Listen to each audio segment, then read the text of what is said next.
All right, Marcus, we're going to have I believe it's our second repeat guest. I could be wrong, but I think it's only the second time we've had a repeat guest.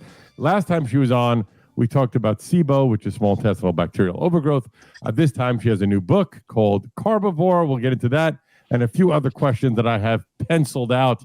It is Phoebe Lapine, right? Am I saying that right? Lapine, like the tree. Lapine. I had a 50-50 shot. Screwed it up. Well, welcome back to the show. Welcome. It's great to chat with you guys. I'm excited. Yes, thank you. So we'll just jump right into it. So the book is called Carbivore, right? And you kind of talk a lot about it that, as someone growing up in Western culture, we are taught that carbs are the enemy, that's how you get fat if you're just focusing on carbs. But you have a whole plan, not only just how, like what to do, what type of carbs, but what to do after you eat a big meal. Can kind of just run us through it to start this out. Yeah. So I think, as you said, carbs have been way more demonized in the last few decades than other macronutrients. Although, there was the whole low-fat era, which maybe led us to where we are today in terms of chronic illness. But particularly, I feel like for the chronic health community, of which I am a part of and have been writing about for my last few books, I have an autoimmune disease called Hashimoto's thyroiditis. And then, as we discussed last time, I've also dealt with SIBO, small intestinal bacterial overgrowth, which is kind of dovetails with an IBS diagnosis. And I feel like in particular in those communities, carbs have not only been vilified, but they're just the source of a lot of confusion. So I kept getting questions about, whether or not to remove carbs. A lot of people believe that they have to remove carbs in order to heal their gut or in order to treat autoimmune disease. And I don't think that those conceptions are necessarily true. Although for a lot of, everyone is different. And especially in the chronic illness community, there are sometimes, times where it's necessary to take such an extreme approach. But I think for the average person, it's not. And so I really wanted to get to the bottom of how carbs have changed and how kind of the ratios and the makeup of our plate has changed in the last few decades, and what really needs to happen in order to enjoy your favorite comfort foods without all the bodily consequences, because there are some. Right. So let me start with this. And, I have one of my best friends, Marcus knows her as well, Jennifer. She's had celiac disease for a long time. So she comes with that's an autoimmune that comes with a lot of restriction, but she's learned to really embrace it and stuff.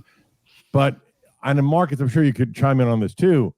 In the past decade, it seems like, and maybe it's just because we are becoming more aware of these things, it just seems like there's far more, quote, chronic illnesses in the health world than you ever heard about before. Is it like Jen, who went undiagnosed for 10 years, that we're just learning more? Or is it having to do with all the shit that's in our food in Western culture that's creating diseases exponentially? Is it a hybrid of the two? It just seems like, from a layman asshole like myself, there's far more chronic illness, food-related shit going on than ever before.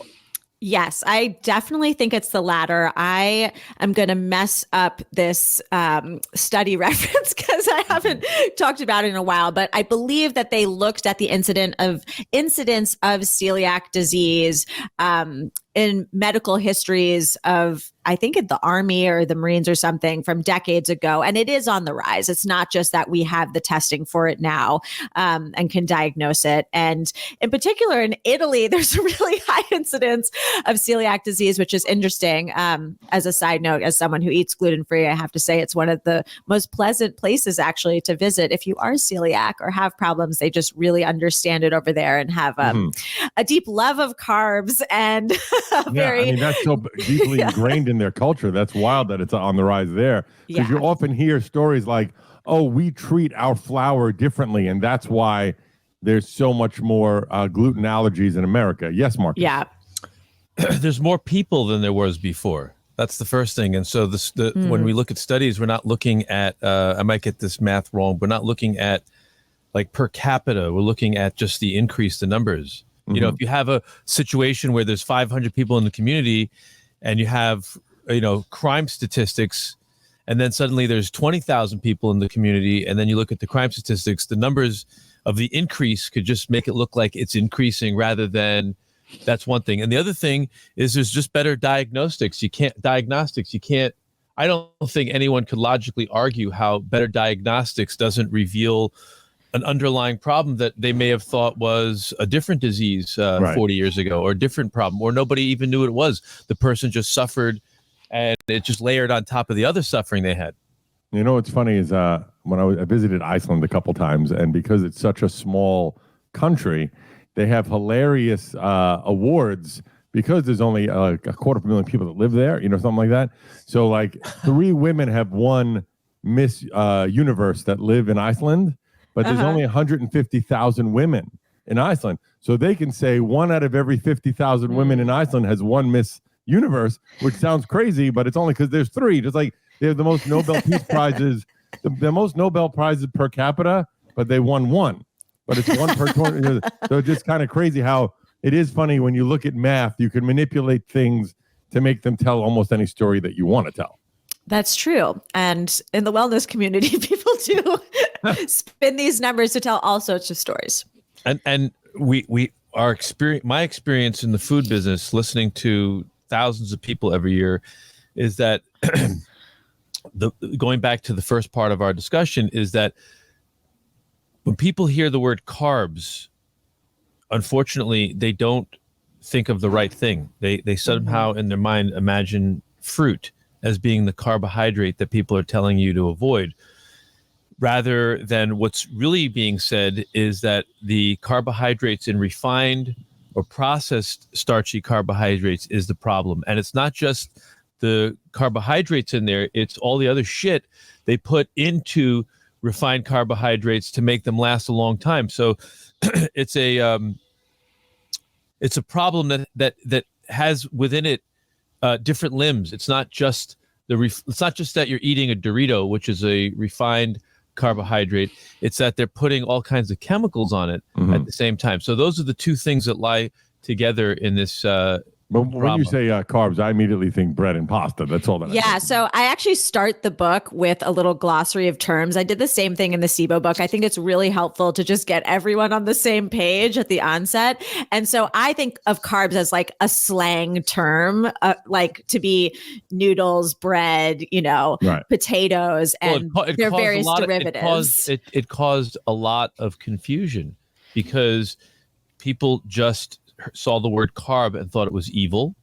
And because protein is in such, high regard as being the superfood we need, the mentality, I really believe that the mentality of poor nutrition comes from several places. One of them being the gym, the trainers who are giving results, losing weight, building muscle, not necessarily in a natural way, accelerate the process.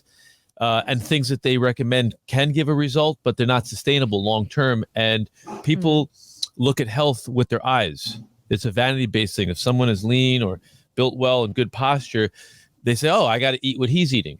Right. Not realizing also that we're all different. But look, one quote I read from you, Phoebe, was that 100 years ago, our relatives had more than 50% of the nutrient from carbs, and yet chronic conditions were very rare. Right. Yeah. So that tends to make me think it's more about the chemicals or shit that we're putting in. For sure. And again, I think it's the ratios. Once we started to process foods in certain ways, and I'll go back to, the low fat era of the 90s. And I know you guys are plant-based, but I'll use yogurt as an example because I feel like low fat dairy was in particular like such a symbol of the 90s. But what happens when you process, something that is a single ingredient food that we've eaten for generations is, when you remove the fat, the ratio of sugar goes up. And people don't think of dairy as being, something with sugar in it, but lactose is of course a disaccharide, a sugar. So you're going to have some glucose entering your bloodstream. And so it's not necessarily that the sugar is bad or the fat is bad, but those two things work in synergy with each other. All our macronutrients are kind of part of an ensemble cast, as I say. And we don't want, my joke, and it may fall flat for some people, but I don't think carbs needs to be the Daniel Day-Lewis of the production of dinner. It needs to be more of an ensemble cast, maybe a character role. Exactly. But, should not carry the production. Marcus, I know you're about to say though. I just want to ask one more thing though about that original statement that there was 50. They weren't suffering as much 100 years ago from. I have to play devil's advocate and say, I imagine 200 years ago they weren't testing for celiac anyway, so they may have had it and we wouldn't know. Isn't that a fair counter argument? I think that is. And again, I have to reference to the study that I don't even remember very well. But, you can check DNA and look for okay, fair enough. The gene for the actual genetic disposition for something like celiac. But yeah, no, I think chronic conditions too, like under the umbrella, of course, falls obesity and diabetes. So we're also talking about that. And by the way, I mean, I think that is kind of what is part of the problem, especially in Western culture with demonizing carbs, is that, the majority of the world's population still gets 50% of their calories from carbs. Rice being the number one thing consumed in the world. Exactly. And it's not problematic for everyone. For most people. Marcus, it looked like you were doing math in your head for a second. Because, I love the subject. We don't talk about it enough on the show. And it's great when, I know that we're 99.98% aligned. And whatever we're not, we would teach each other a lot of things about this. We'd have to geek out for 3 hours because it's every science converging on one thing, right? So what comes to mind for me is this. This is why all the data is skewed and unfair and difficult to calculate from the past. There's a sleight of hand when you hear about people having an increase of a problem or a decrease in the problem, because there's so many factors that cannot be calculated, one of which is the mentality, the emotional world of the person, their childhood issues. The thing that most laymen fail to understand is that the body and mind are inexorably linked, and they're one thing. And what the body experiences, it influences the mind, and the consciousness actually creates body in the first place, what's going on in the chemistry. So the common denominator by any group of people that do well, even when their diet sucks, is that they don't have processed food in their diet. And going back into the older days, when people did well on something, you probably would want to look at the fact that they were probably drinking clean water, the air was more pure, less chemicals in their homes and their environments and their detergents. So there's so many factors that, in my opinion, make ancient knowledge irrelevant to the current day story. It doesn't make a difference what ancestor A10 was doing 10 years ago, 100 years ago, 1,000 years ago, because it doesn't represent the current condition. And that's where people make a mistake. They're not thinking in terms of, we are adaptable creatures. Every few thousand years, major changes happen in the climate, environment, food availability, warfare, wealth, transportation, technology, so that if we don't adapt today what the environment and the world is calling us to do to our bodies, well, guess what? Those individuals are going to suffer and they're going to die out, and the smarter ones are going to survive. That's the evolution theory, right? Sorry about that. Fair enough. Phoebe, let me ask you this. Did you like that, Phoebe? Is that okay for? Yeah, I mean, I think you're summing up some of the reasons why autoimmune diseases are actually on the rise. Well, I mean, it's hard to pinpoint any one thing. As you said, so much has changed. And I also think when it comes to chronic illness, it is never one thing. It's always, a accumulation of several different factors, and often one of those is genetics and whatever outside forces kind of piling up to light that gene on fire. Of course, I mean, just the fact of living out in nature, being more connected to things like that, breathing cleaner air. We breathe in fucking exhaust all the time. Who the hell knows?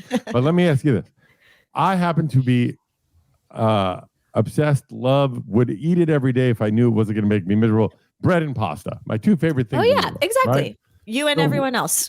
What do I do to be able to? Because even me now, if I eat a little pasta, I feel like shit the next day. And maybe it's mental, I don't know, but I try to limit it as much as possible.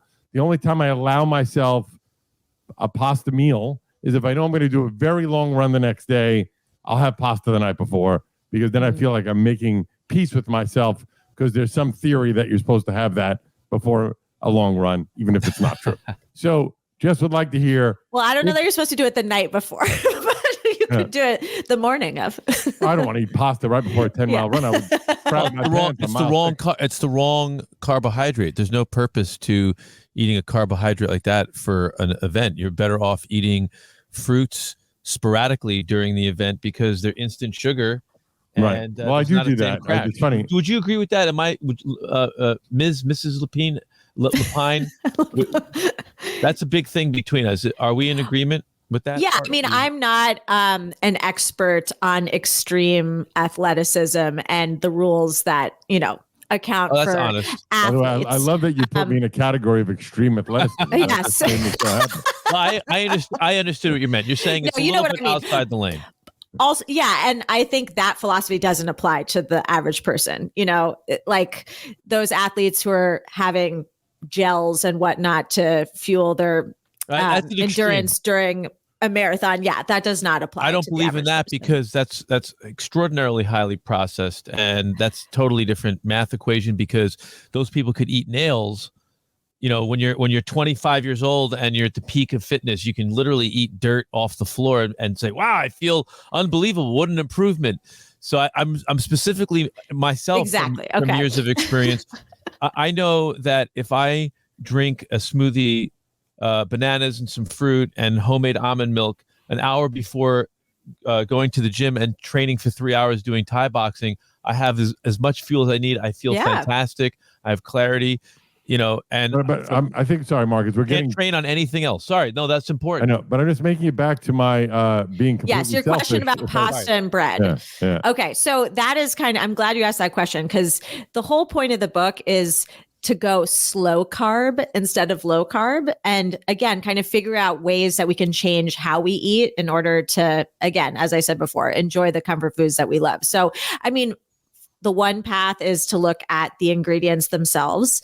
In the case of bread, I think whole wheat bread is a scam. It doesn't actually affect your blood sugar at all. Even if it says there's more fiber in the package, it's, again, highly processed. The one thing that does kind of help reduce the carb count and make your bread work harder for you is sourdough fermentation, because the bacteria do actually eat some of the carbs in the bread, and you end up with a loaf that isn't quite as high in carbs as what you would buy, on the shelf. That is also, I won't get into the hyper processing of bread, which has also been, I don't know, I wouldn't say that it's top of my list for what's contributed to celiac disease, but it's certainly, I would say, I guess on the list. So then the second thing is just to add what I call a carb companion. So some sort of fat, some sort of protein, can be plant-based, absolutely. And that's going to, again, work with the carbs as macronutrients to kind of slow down the processing of complex or simple carbs into simple sugars and have them hit your bloodstream that much faster. And that's kind of, when people talk about blood sugar science, that's the game right there, is to just make sure that an excess of glucose is not hitting your bloodstream all at once. And so, I mean, I like to think of carb companions as a really beautiful thing because they can actually enhance your meal. One of my favorite kind of tricks in the book is to make all sorts of nut and seed sprinkles. And you see them again in ancient cultures. I know we can't use everything that they've taught us today in this day and age, but za'atar, dukkha, gomasio from Japan. Za'atar is one of my favorite things in the world. Yeah. So these are ways that we can just add a little bit more fiber, more protein and healthy fats to a plate of pasta in a really easy way. And of course, that's not going to offset, a gigantic bowl all at once, but they are, kind of incremental things that help us. In addition to, I try and add vegetables or plants of some sort to every single bowl of quote unquote simple carbs. So that's always going to be beneficial. And then there's always the idea of kind of eating fiber first. That's always going to be the best method to kind of slow down the carbs once they reach your blood, once they reach your small intestine. So, if you eat, I actually like to give the example of if you've ever made jam or a curd and you try and mash, your raspberries onto a fine mesh sieve, it's going to create this kind of sludge, this slurry. And it's instead of just, the juice pouring right through, it's going to be more of a slow and steady drip. The fiber is kind of protective in that way. Fat and protein will maybe like slow down the stomach's emptying and slow down the general process, but it's not going to kind of create that protective seal. And then of course, fiber is so important for the health of our critters in our large intestines. And I think, that's kind of my biggest pet peeve with a lot of people who focus too heavily on just our blood sugar metabolism and kind of the concept of blood sugar spikes is that, as you said, you can eat, a processed meat stick, you can eat deli meat, you can eat, a hard cheese to some extent, and you may see steadier blood sugar curves, but it's not necessarily quote unquote healthy long-term, especially for your gut health and for a lot of people with chronic conditions with a lot of inflammation. It's indicative of only one thing. Exactly. So my book is really about putting all those pieces together and thinking about. How did you learn so much about this field? I mean, I am just like a nerd, as you said before. No, we're both nerds. I would say the one thing that I'm not going to use the words. I'm not going to use any conflicting words. I would say is that the one thing that I've learned over time is that probably one of the smaller dietary mistakes people make, but these dietary mistakes add up, and they certainly are important when a person has an autoimmune disease or another illness like cancer or something like that. So it's food combinations. And one of the, my mentor, Fred Bishi, who's still alive, 96, and many other people in this field, and from my own experience, that a bad food combining, even though it's not the top culprit in our dietary mistakes, it does make a difference. And a bad food combination, one of the top ones is eating something that would be primarily protein with a starchy carbohydrate. So the idea of meat and potatoes, the idea of a sandwich, which is bread and meat, those are terrible dietary mistakes. Forget about what's in them. That's the rest of the problem, or the calories or the sugar. It's the idea that food combining is very important because of how your body digests these different materials. Would you agree with that in context? In concept. Sorry. Yes. I mean, I looked into food combining, I feel like, when I was writing my book, The Wellness Project, and I can't remember the research takeaways. I think it's a harder thing for people to kind of action rather than some of these smaller steps. I really do. It's also all about making little changes, and then you start. You're mainstream. You're very mainstream because I imagine that you're. I would imagine with your scope of knowledge that you're.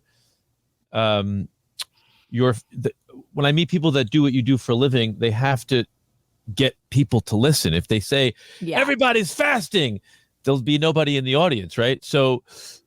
I understand what you're saying. I speak more of it from the terms of a purist and what it is that I'm trying to achieve, and I don't realize that alienates people. You think it does alienate people? Well, I know that it does, but it's okay. It's okay from the angle that I'm coming from, which is I have a restaurant and I'm trying to show the customer that I'm pure and I'm thinking pure. You do what you want. I have the blueberry muffin, but here's what I did so that I would eat it. Or, I have to, I have to be really on the A game also, because if I say things that are not accurate, the people like you will say, well, that guy's an idiot. And then people don't. Marcus, people are saying that anyway. Trust me. No, the relationship that I have at Goodsugar and that I had at Juice Press with people in New York or outside of, people that were in your field, was I always tried to have really deep conversations about this so that we together understand what we're trying to do, first for our own bodies. Like that's like the biggest discussion I have whenever I listen to expert. What are you doing with yourself? I love your theories, but show me what you do so that if I think you're right, I'll just copy you because you're right in front of me. You're my role model. Yeah, but Funny I though, think everything boils down to individual sensitivities and frailties. I mean, I think that is the crux of anti-inflammatory living that no one can really sell books, saying, because there is no one 4-week plan or one silver bullet We're all rule. so different. You'll sell books. You'll just be dead for 75 years before they're popularized. I don't know, because you can't sell that. You can't sell that as a concept. A lot of things that you write about, I mean, even though it's mainstream, quote unquote, compared to maybe what other people are talking about, it's still such a tiny subject. There's more people interested in watching welding than there are listening to people geek out. You just look at the numbers on YouTube. It's still, human beings still don't value how we source food at the top of the list of all the things that we do for survival. Yeah. Fair enough. Speaking of that, on the food thing, there's been so much debate of this over years, and I don't know if there's ever been a finale on the right answer or the final answer. You say clearly eating bigger meals is better than snacking, right? And I have heard, even on the show, people that have said some people believe in just one meal a day. Some people believe little meals all the day. Is there a way that you can finalize this with, especially as you just said, people are all different, with any sort of, finalization that is for sure bigger meals is better than snacking? Okay. Well, again, it all boils down to the individual. So you do you, depending on what makes you feel your best and energized. But this actually was like one of the biggest aha moments for me when I was researching SIBO and just finding out more about how our digestive organs kind of work together to do this rather complicated dance of digesting our meal.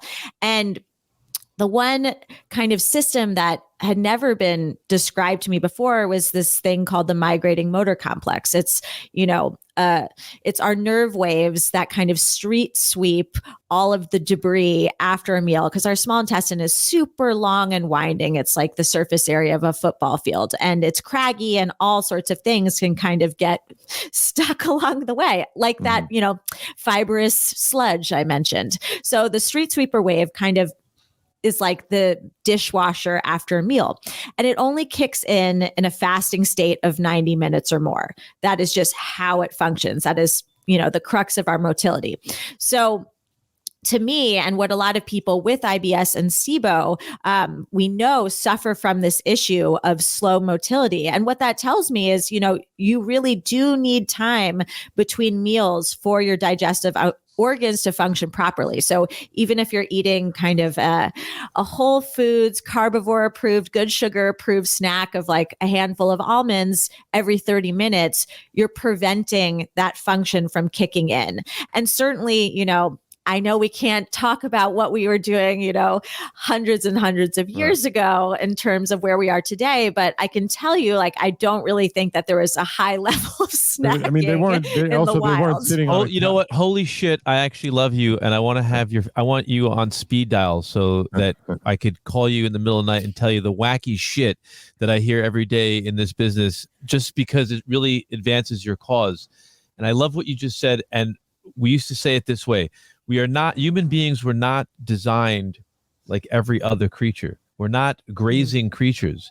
We're not dogs either. Dogs are designed to have long periods of famine, and then they, gorge on meat they made a kill. So we don't have that. We're somewhere in between. So it doesn't really matter if you have 2 or 3 meals a day. Like, we can survive that, even if it's not perfect. But certainly it doesn't mean you should be crunching and chewing and digesting 16 hours a day, because we do that now because of such food availability, anxiety, how we transport things, and just habit. Right. And when we switch into quote unquote rest and digest mode, we're turning other things off. Our immune system is not going to be firing on all cylinders because our body is focusing on absorbing, secreting, what have you, all the little things that need to be done. And so that, by the way, was just the kind of gut health digestive argument, but it really overlaps in a big way with what we know about blood sugar. I mean, there's all this talk now in the wellness zeitgeist about like lowering your spike, but the reality people that wear those is monitors and do TikToks and stuff like that. Yeah. But the reality is, and it still like does go up and down, even if you're eating just like pure meat all day long. But our blood sugar goes up and down every time we eat. I mean, that's just the nature of the beast. So what we really want to do is just kind of limit the volatility as much as possible, which, yeah, of course, like we don't want one sky high spike when we eat a big meal and go back down. Why not? Why not? Yeah. It helps to explain it. I believe it helps certain people to understand it, to take it to the next step, which is a little deeper. Yeah. Like, why is it bad that my blood sugar, so to speak, spiked? It just raised. Yeah. So there's only so much energy we need to live, to have our basic functions of walking to our desks to write emails and breathing and whatnot. You need more energy if you're going to run, 10 miles. As we said, that's why elite athletes are different. But what happens when there is excess in the bloodstream is that our liver has to step in and store some of that excess for later.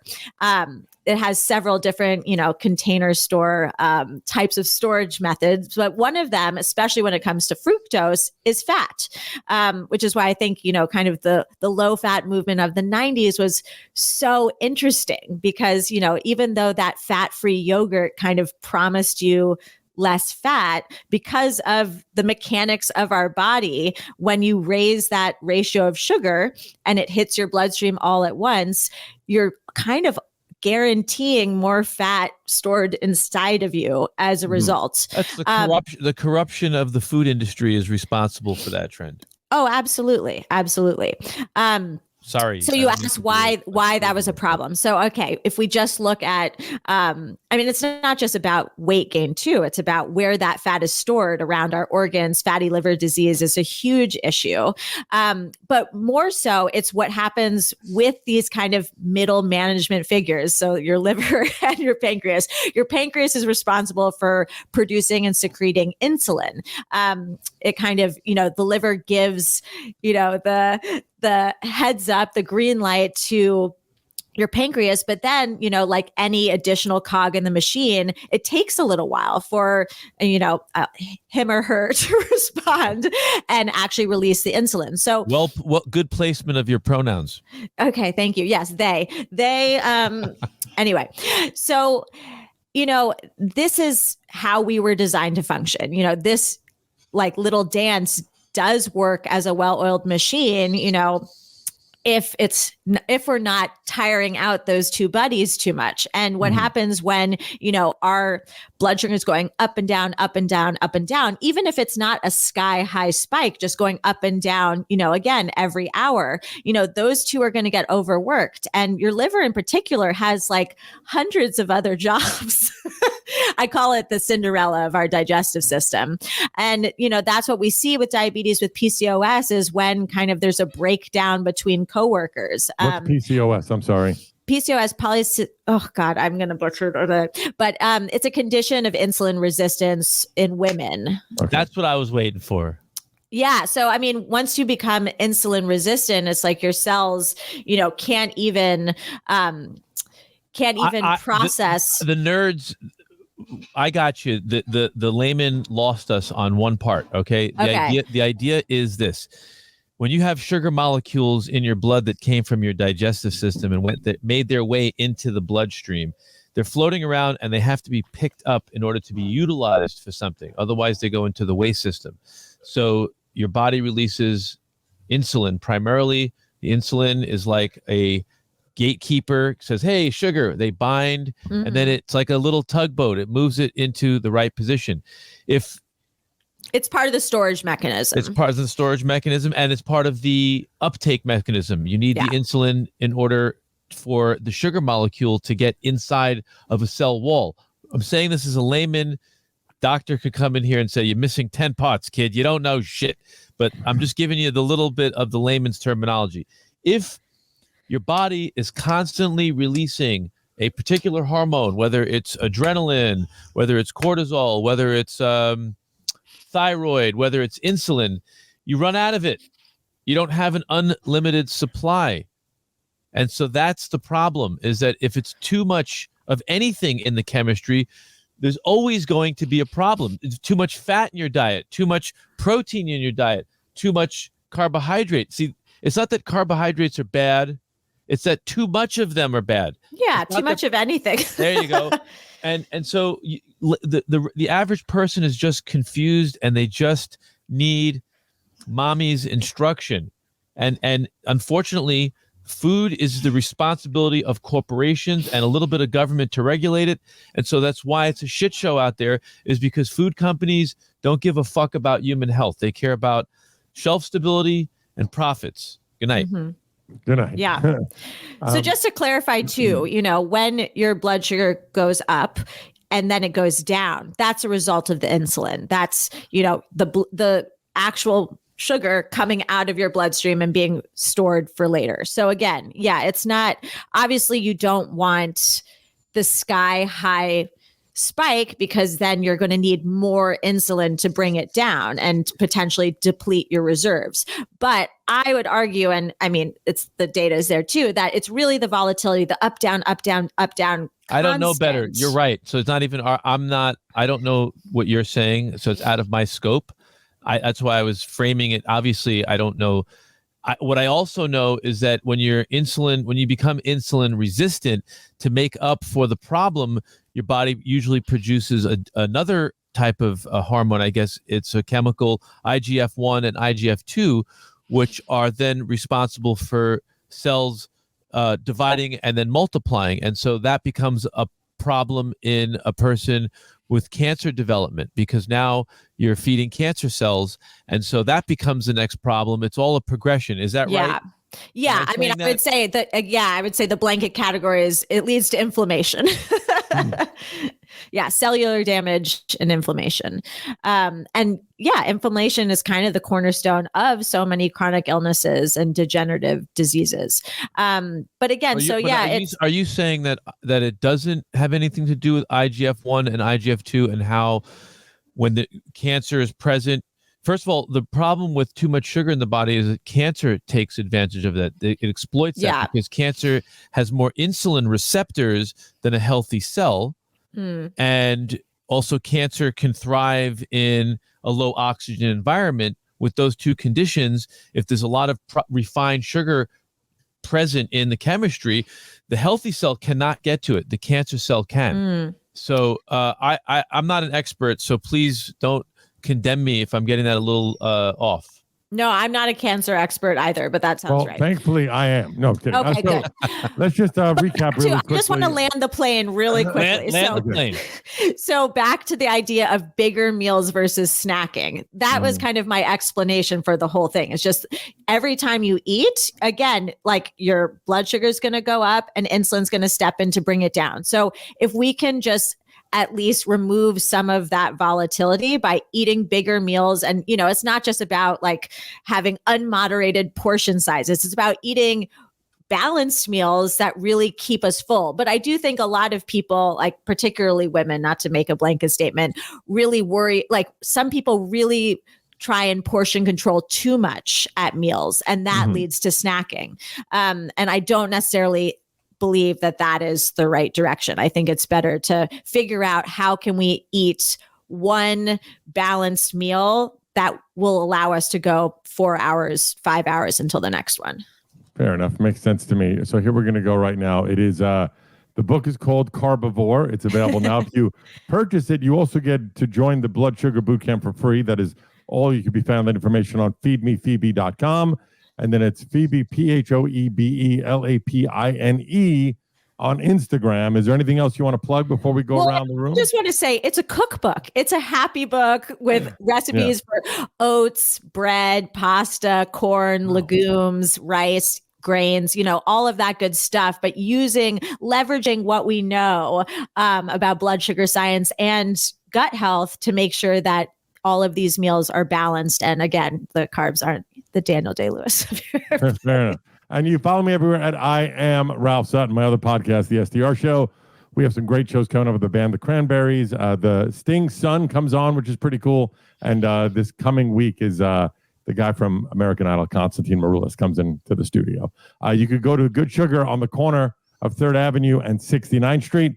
Look for the giant yellow sign. go in, eat a vegan meal with no or very low carbon footprint. Anything else, Marcus, you want to add before we wrap? Yeah, if you're watching or listening to us on YouTube, please remember to like and subscribe because we need that. We really do. Wow, you're so in the know with the young kids and I don't know. social I'm media. trying new things. All right, we'll see everyone next time on the Good Sugar Podcast.